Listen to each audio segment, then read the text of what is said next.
BRS పార్టీలో join అవ్వడానికి విచ్చేసిన సోదరులకు సోదరిమణులందరికీ హృదయపూర్వకంగా స్వాగతం సుస్వాగతం.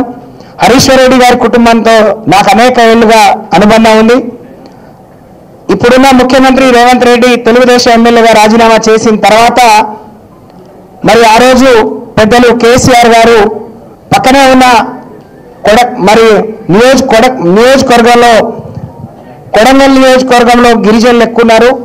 మీరందరూ వాళ్ళ అవసరాలు ఏంది, వాళ్ళకి ఏం చేయడం ద్వారా వాళ్ళకి ఎక్కువ మేలు జరుగుతుంది, మీరందరూ పని చేయండి అని అంటే నేను అన్న మహేష్ రెడ్డి గారితో కలిసి మరి ఆ నియోజకవర్గంలో తిరగటం జరిగింది. అనేక గిరిజన తండాలకు రోడ్లు కానీ కరెంటు సౌకర్యం కానీ వాళ్ళకు కావాల్సిన అన్నీ కూడా అప్పుడు మేము సమకూర్చడానికి పనిచేసాం. మేము చేసిన ప్రయత్నం తప్పకుండా 2018 ఎన్నికల్లో ఫలితం చూపించింది. అక్కడి ప్రజలు కూడగట్టుకొని రేవంత్ రెడ్డిని ఆ రోజు ఓడించగలిగిండ్రు. అంటే మనం అనుకొని గట్టిగా పని చేస్తే ఏదైనా సాధ్యమే. మరి మార్పు 420 హామీలు ఇచ్చి 6 గ్యారంటీల పేర్లతో అన్ని వర్గాలను మోసం చేస్తే కేసీఆర్ గారు ఇచ్చినవన్నీ ఉంటాయి, ఈయన ఇంకేమి ఇస్తాడో చూద్దామని కొంతమంది ఆశపడి మరి రేవంత్ రెడ్డి గారికి కాంగ్రెస్ కోట్లేస్తే 20 నెలల్లోనే ఆ ఫలితం ఏందో మనం అనుభవిస్తూ ఉన్నాం, ఇబ్బంది పడుతూ ఉన్నాం. మీ పరిగే కాదు, రాష్ట్ర వ్యాప్తంగా కూడా అనేక మంది మరి రాజకీయ అవగాహన ఉన్న వాళ్ళందరూ కూడా వాళ్ళున్న కాంగ్రెస్ పార్టీని వివిధ రాజకీయ పార్టీలను వదిలేసి బీఆర్ఎస్ వైపు ఎదురు చూస్తూ ఉన్నారు. కాబట్టి రాబోయే రోజులన్నీ బీఆర్ఎస్వే, కేసీఆర్ గారివే.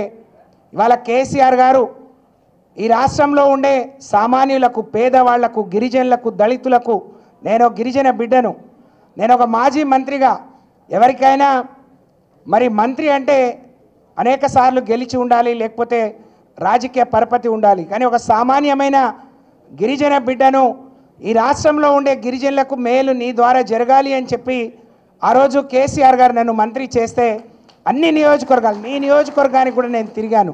అన్నతో కలిసి అనేక గిరిజన తండాలకు రోడ్లు, అనేక గిరిజన తండాలను గ్రామ పంచాయతీలు, గిరిజనులు ఎదుర్కొంటున్న సమస్యలు పరిష్కారం కావాలంటే అనేక ఏళ్లుగా ఎదురు చూస్తున్న 6% రిజర్వేషన్ని 10% పెంచడం, మరి అనేక కార్యక్రమాలు మేము అక్కడ చేయటం జరిగింది.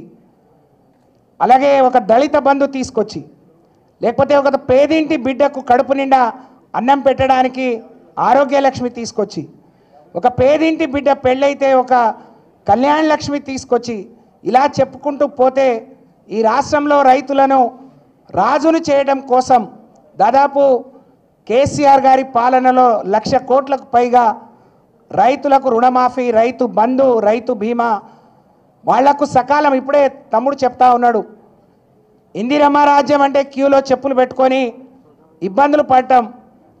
ఇందిరమ్మ రాజ్యం అని అంటే అవకాశం వచ్చిన వాళ్ళు దోచుకోవటం తప్ప పేదవాళ్లకు ఒనగూరేది ఉండదు.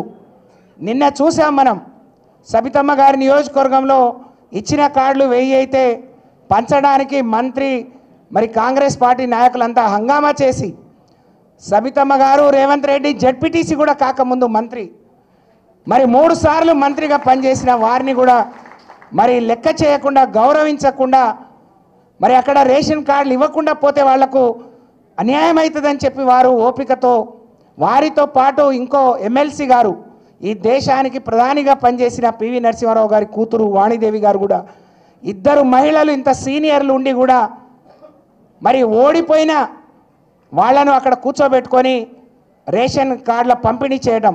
మనం కూడా ఇచ్చినాం 6,47,000 రేషన్ కార్డులు. పేదవాళ్ళు ఆన్లైన్లో దరఖాస్తులు ఇస్తేనే మనం ఇచ్చుకున్నాం. కానీ వాళ్ళ కాంగ్రెస్ పార్టీ ఏదో చారానా కోడికి బారానా మసాలా లాగా ఇచ్చేది లక్షల్లో, కానీ ఖర్చు కోట్లలో, హెలికాప్టర్ తప్ప దిగని పరిస్థితి. కాబట్టి మనం అన్నీ గమనిస్తూ ఉన్నాం. నిన్న బీసీ రిజర్వేషన్ కోసం ఢిల్లీలో ధర్నా చేసిండ్రు. ముందుది వెనక్కి ముందుది చేస్తూ ఉన్నారు. ముందేమో అసెంబ్లీలో తీర్మానం చేసి రాష్ట్రపతికి పంపిండ్రు, తర్వాత ఏమో క్యాబినెట్లో తీర్మానం చేసి గవర్నర్కి పంపిండ్రు. మళ్ళీ నిన్న ఢిల్లీలో ధర్నా చేస్తే ఎంత దుర్మార్గం అంటే మరి అది రేవంత్ రెడ్డి సొంత కవిత్వం లాగానే ఉంది. ఢిల్లీ పోయి ధర్నా చేస్తే అక్కడే పక్కనే ఉన్న రాహుల్ గాంధీ కానీ, సోనియా గాంధీ కానీ, ఆ పార్టీ అధ్యక్షుడు అటువైపు కన్నెత్తి చూడలేదు అని అంటే వాళ్ళ ధర్నాకు ఎంత నిజాయితీ ఉందో మనం గమనించాలి. ఎవరిని ప్రతిసారి మోసం చేయలేరు, ఎవరినైనా ఒక్కసారి కానీ ప్రతిసారి మోసం చేయలేరు అనే విషయాన్ని రేవంత్ రెడ్డి గ్రహిస్తే మంచిది. రేపు ఎన్నికలు ఎప్పుడు వచ్చినా రేవంత్ రెడ్డికి కాంగ్రెస్ పార్టీకి బుద్ధి చెప్పడానికి తెలంగాణ ప్రజానికం ఎదురు చూస్తూ ఉంది. మరి మీ పక్కనే ఉన్న లగచర్లలో ఏమైంది, అక్కడ గిరిజనులు అమాయకులు ఏ విధంగా తిరగబడ్డారు అన్న సహకారంతో ఢిల్లీ వరకు పోయి వాళ్ళ హక్కులు వాళ్ళు ఏ విధంగా కాపాడుకున్నారో మనం చూసాం.